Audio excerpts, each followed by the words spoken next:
Oscar award இருக்கிற கலைத்துறையிலேயே திரைத்துறையிலேயே வச்சு பார்த்தீங்கன்னா மிகப்பெரிய ஒரு கௌரவமான அவார்டு என்ன அப்படின்னு பார்த்தீங்கன்னா அந்த ஆஸ்கார் அவார்டு தான். ஸோ இதுக்காக வந்து தமிழ் சினிமாவிலேருந்து நிறைய படங்கள்லாம் வந்து அனுப்பப்பட்டிருக்கு. பட் அதில் ஒரு 10 படம் தான் வந்து செலக்ட் ஆகி இது வந்து ஆஸ்காருக்கு போகும் அப்படின்ற மாதிரியான நாமினேஷன்லாம் வந்து நடந்திருக்கு. ஸோ இதில் வந்து எந்தெந்த படம்லாம் வந்து நம்ம இங்கேருந்து வந்து ஆஸ்காருக்கு அமிச்சோம் அப்படின்ற மாதிரியான ஒரு விஷயம் இருக்குல்ல. ஸோ அதை தான் வந்து சொல்ல போகிறோம். அதுக்கு முன்னாடி ஒன்று சொல்லிடுறேன். ஆஸ்கார் அவார்டு அப்படின்றது வந்து பார்த்தீங்கன்னா அகாடமிக் அவார்டு. இது வந்து 1929 வந்து ஸ்டார்ட் பண்ணி வந்து நடத்த ஆரம்பிச்சிட்டாங்க. Academy of motion picture and arts and science அப்படின்ற ஒரு நிறுவனம் தான் வந்து இந்த அவார்டை வந்து இப்போ வரைக்குமே வந்து டிஸ்ட்ரிபியூட் பண்ணிட்டு இருக்கு. அவ்வளோ பெரிய ஒரு குழுமத்தில் ஒரு 10 படம் வந்து தமிழ் சினிமாவிலேருந்து போயிருக்கு அப்படின்னா அது என்னென்ன படம்ன்றதை நம்ம தெரிஞ்சுக்கணுமா? ஸோ அதுக்காக தான் வந்து இந்த வீடியோ போடப்பட்டிருக்கு.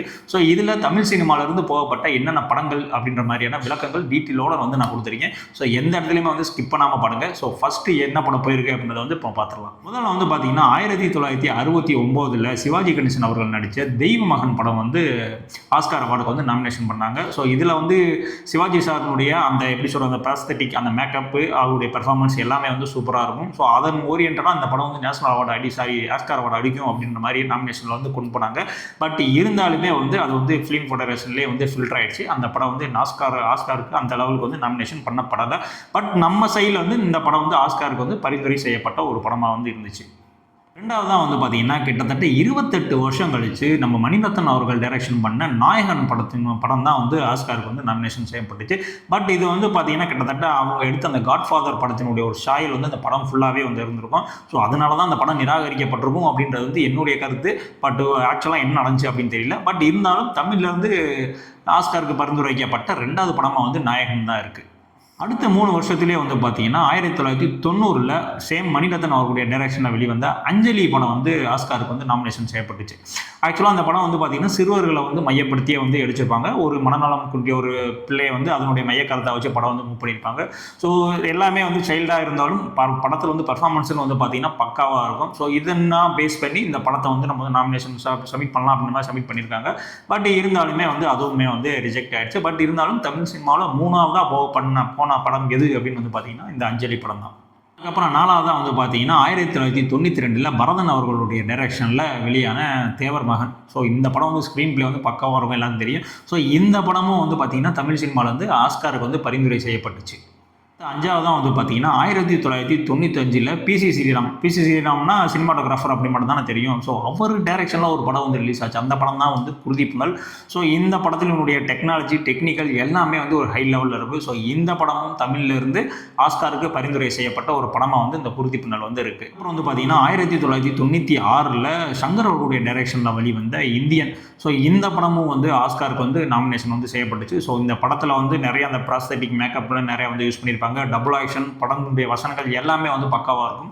பட் ஹாலிவுட் ரேஞ்சுக்கு அவங்க எதிர்பார்த்த அளவுக்கு இல்லையா என்னன்னு தெரியல. ஸோ இந்த வந்து எஃப்எஃப்ஐயில் வந்து படத்தை வந்து ஃபில்டர் பண்ணிட்டாங்க. பட் இருந்தாலும் தமிழ்லேருந்து ஒரு நாமினேஷன் செய்யப்பட்ட ஒரு படங்களில் இந்த இந்தியன படமும் இருக்குது. இதுக்கு அடுத்து வந்து பார்த்தீங்கன்னா ஒரு 2 வருஷத்துலேயே வந்து சங்கர் திரும்ப வந்து ஜீன்ஸ்ன்ற படத்தையும் வந்து ரெடி பண்ணி ஸோ அதில் வந்து சாங்ஸ்லாம் பார்த்தீங்கன்னா நிறையா வந்து மெனக்கெட்டு இருப்பாங்க. அந்த 7 அதிசயங்கள்லாம் காட்டியிருப்பாங்க. ஸோ நிறையா விஷயங்கள் இருக்குது. ஸோ இதுக்காகவே வந்து இந்த படம் வந்து ஆஸ்காருக்கு வந்து நாமினேஷன் வந்து செய்யப்பட்டுச்சு.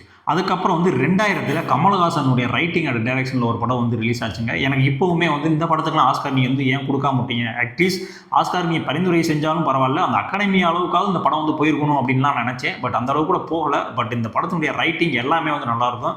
என்ன படம்னு கேட்குறீங்களா? ஹேராம் தான். ஸோ அந்த அளவுக்கு வந்து ஒரு தரமான ரைட்டிங் டைரக்ஷன் எல்லா டெக்னிக்கல் எல்லாமே வந்து சூப்பராக இருந்துச்சு.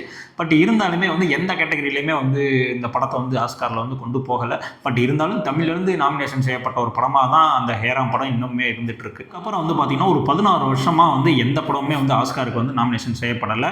2016 வந்து பார்த்தீங்கன்னா வெற்றிமாறன் அவர்களுடைய டைரக்ஷனில் வெளியே வந்து விசாரணை, அதாவது இந்த லாக்அப் அப்படின்ற ஒரு புக்கை வந்து அதை அப்சர்வ் பண்ணி அது மூலியமாக வந்து ஒரு படம் எடுத்தார் விசாரணைன்னு. ஸோ அந்த படம் தான் வந்து நாமினேஷன் வந்து பண்ணாங்க. அதாவது தமிழ்லேருந்து போன அடுத்த ஒரு படம் கிட்டத்தட்ட ஒரு 16 வருஷமாக வந்து எந்த படமுமே வந்து அட்லீஸ்ட் வந்து ஒரு ஆஸ்கார் லெவலுக்கு இந்த படத்தை கொண்டு போனால் அப்படின்னு ஒரு படம் கூட ரிலீஸ் ஆகலையா என்னன்னு தெரியல. 2016 தான் விசாரணை படம் வந்து போச்சு. அதுக்கப்புறம் வந்து பார்த்தீங்கன்னா 2019 வந்து பார்த்தீங்கன்னா பார்த்திபன் அவர்களுடைய டைரக்ஷனில் வெளிவந்த ஒத்த செருப்பு. ஸோ இந்த படம் வந்து பார்த்தீங்கன்னா ஒரே ஒரு மேன் மட்டும் தான் நடிச்சிருப்பாரு. மற்றெல்லாம் சவுண்ட்ஸு அந்த மாதிரிலாம் இருக்கும். பட் இது மாதிரிலாம் வந்து ஹாலிவுட்டில் நிறையா வந்து எடுத்துட்டானுங்க சிங்கிளாகவேவும். ஸோ அதனால் அவங்களுக்கு இதெல்லாம் வந்து பெருசாக தெரிஞ்சிருக்காது. இருந்தாலும் தமிழ்லேருந்து அங்கே போனால் ஒரு பரிந்துரை செய்யப்பட்ட ஒரு படம் வந்து இந்த ஒத்த செருப்பு. இதுக்கப்புறம் வந்து பார்த்தீங்கன்னா ரீசெண்டாக வந்து இந்த ராக்கெட்ரி இந்த படங்கள்லாம் வந்து போனதான் சொல்கிறாங்க. பட் அதெல்லாம் எந்த அளவுக்கு உண்மை அப்படின்றது வந்து தெரியலை. பட் எனக்கு தெரிஞ்ச வரைக்கும் இந்த 10 படங்களுமே வந்து ஒரு அற்புதமான படம், தரமான படம் தான். பட் இருந்தாலும் இந்த படங்கள்லாம் வந்து ஏதாவது ஒன்று கொடுத்துருக்கலாம், ஆஸ்கார் ஏதாவது ஒரு கேட்டகரியில் கூட வாங்கியிருக்கலாம். பட் எதுவுமே வந்து வாங்கலை அப்படின்றது தான் கொஞ்சம் வருத்தமாக இருக்குது. மெயினாக எனக்கு ஹேராம் படம் வாங்கலை அப்படின்றது ரொம்ப ஒரு கவலையாகவே வந்து இருந்துச்சு. ஸோ டோட்டலாக இவ்வளோ தான், இந்த படங்கள் தான் வந்து ஆஸ்காருக்கு வந்து போயிருக்கு. பட் இன்னமும் மென்மேலும் தமிழ் சினிமாவில் நிறையா படங்கள்லாம் வருது. அதெல்லாம் வந்து அவங்களுடைய மார்ஜின் கேட்டகரிக்கு, பவுண்டரிக்கெல்லாம் வந்து டச் பண்ணுற அளவுக்கு வந்து இன்னும் எடுத்து கண்டிப்பாக ஏதாவது ஒரு கேட்டகரியில் வந்து ஆஸ்காரில் அவார்டு வாங்கும் அப்படின்றது தான் வந்து என்னுடைய நம்பிக்கை. ஸோ இந்த வீடியோ உங்களுக்கு பிடிச்சிருந்துச்சு அப்படின்னா ஃப்ரெண்ட்ஸ் எல்லாத்துக்கும் ஷேர் பண்ணுங்கள். இதே மாதிரியான அடுத்த ஒரு வீடியோ வந்து சந்திக்கிறேன். பாய்.